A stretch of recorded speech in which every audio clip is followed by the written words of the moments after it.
Alright, what's up guys? It's Jeff from The Adventures of A and J. We're talking chapter 15 of My Hero Academia. Before we get to that, like, comment, share, subscribe. Let me know what we can improve on with our videos and stuff down below in the comment section. Now let's get into this. Midoriya, and I'm going to jump around in the chapter a lot after reading it again. I enjoyed this chapter. But Midoriya is getting to a point where he's inspiring others with his action, and I think that is an outstanding quality for a hero of any kind to have, is the ability to call others to action with you. We've seen it with Ida before in the lunchroom, where he's like, what would Midoriya do in this kind of situation to help others? And now we're seeing it with Mineta, where Mineta sees that Deku's not fearless. Like, he's also scared of the all the people with the aquatic quirks, all the villains with the aquatic quirks. Deku's also scared of the situation, but he's still jumping into action because he has other people to save. That is critical for Mineta's development down the road, as he's inspired to take notice of other heroes and adapt some of their strategies to be a better hero himself. But it's also critical that we're seeing the growth from Midoriya, where he's applying what he's learned from heroes into himself, and others are taking that and applying it to themselves. Like, he's passing the knowledge on, like, in easiest terms. Now we can head back to the beginning of the chapter. The deal with All Might is dark. It's foreshadowing that something's going to go down later, and my guess is that he's going to lose his powers, because we're always hinting that he can't keep up his hero work, and that his ability to sustain his muscle form is decreasing. And so if it's decreasing all the time, and he's at any point in time, he's losing minutes of when he can be All Might the superhero. Eventually, he won't be able to do it no more, especially the way that he carelessly uses it. Like, there could be serious emergencies going on, and he could have used his whole 3 hours up, and now he's dipping into the tank where you're going to shorten off your time dramatically. What is the principle? I see, like, a mouse, bear, ferret looking thing. He kind of looks like, sheesh. What's the Pokemon that Zigzagoon turns into? He looks like an all-white version of that, like an all-white ferret. It's just funny, man, because, like, of all the seriously quirked characters we have, like, the principal of UA is an animal. And another thing that's just kind of random with that is that, like, my favorite manga is One Piece. And Oda loves drawing animals. And so Horikoshi to come in and make the principal an animal is just funny to me.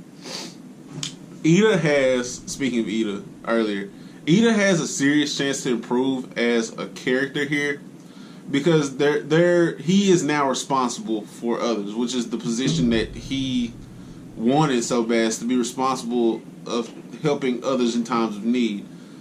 And this is his time to grow.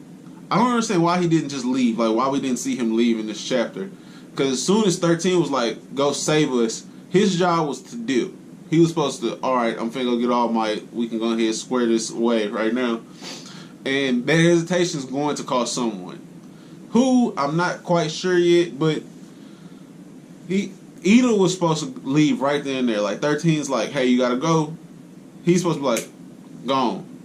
Now, he paused just to get a sense of what's really going on, and probably he's going to have a moment where he's like, no, I have to stay, and because Ida's always maxed out. He's always, like, super serious and super into whatever he's talking about, so he's going to have, like, a moment of hesitation to tell everyone, like, hey, it's going to be okay, like, I'm going to stay here, so they have to tell him to go again.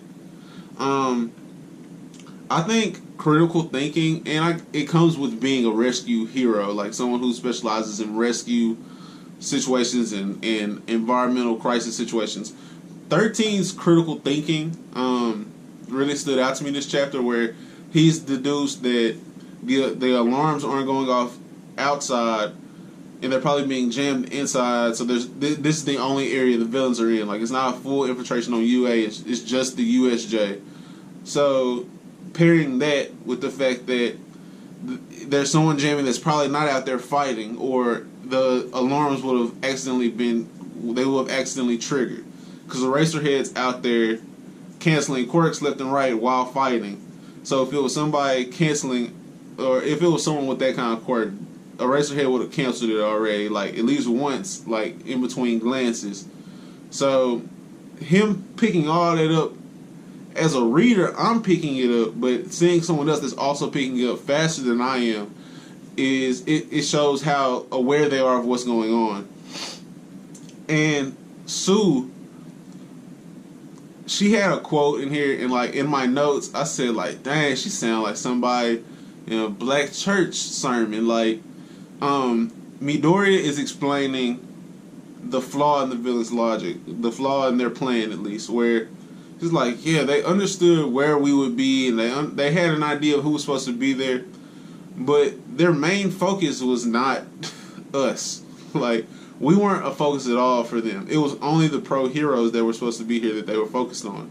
And he realizes this because when they send him and Mineta to the flood zone, they also send Sue. And Sue has the abilities of a frog. So he's like, they understand that like there's villains here that are suited for this. And they were like, okay, send the students wherever. Like, it doesn't matter. It doesn't matter where we send them. Which he's like, that means they don't care about us, or their plan is flawed.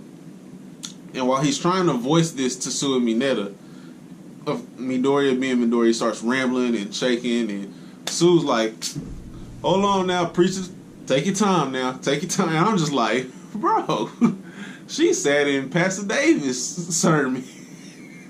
It's just funny because, like, as you're seeing it go down, man, and to go from that after he's done explaining it, Mineta is proof that Horikoshi is extremely creative. Like, to be able to do this at all is extremely creative. Because I've sat there and been like, this interests me, man. Like, I wonder what it would take for me to write and draw a manga. And, like, I put 2 panels together. I'm like, done. I'm done.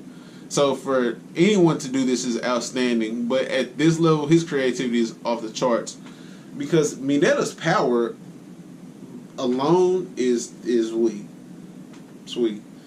But the way he can use it, and the way he can potentially use it, like the way he uses it now is already creative, because he scored points in the entrance exam with his quirk. So it's proven to be applicable, but it also, he's not maxed out potentially. Like, he still has plenty of growth to do as a hero.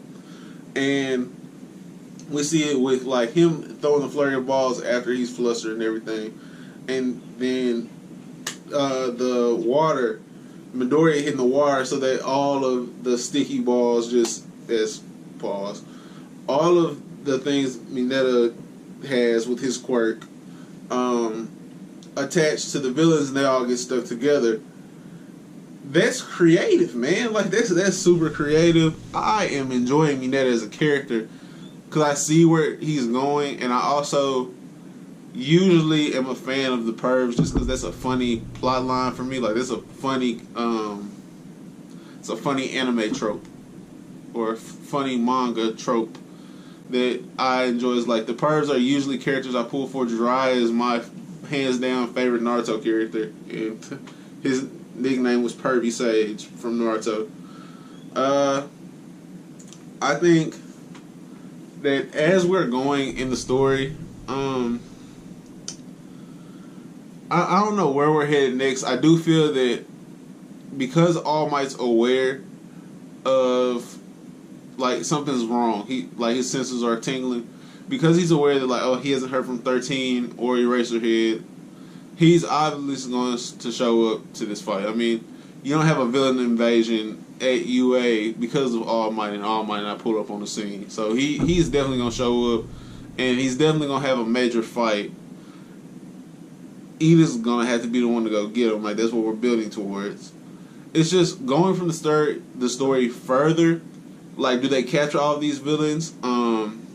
is this a main villain that we're seeing right now? Is Buddy with the Hands like this major villain that we're finna get more of?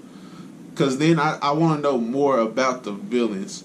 I want to learn more about all of the UA students too, because a lot of them have interesting designs or are paired with people who have interesting designs.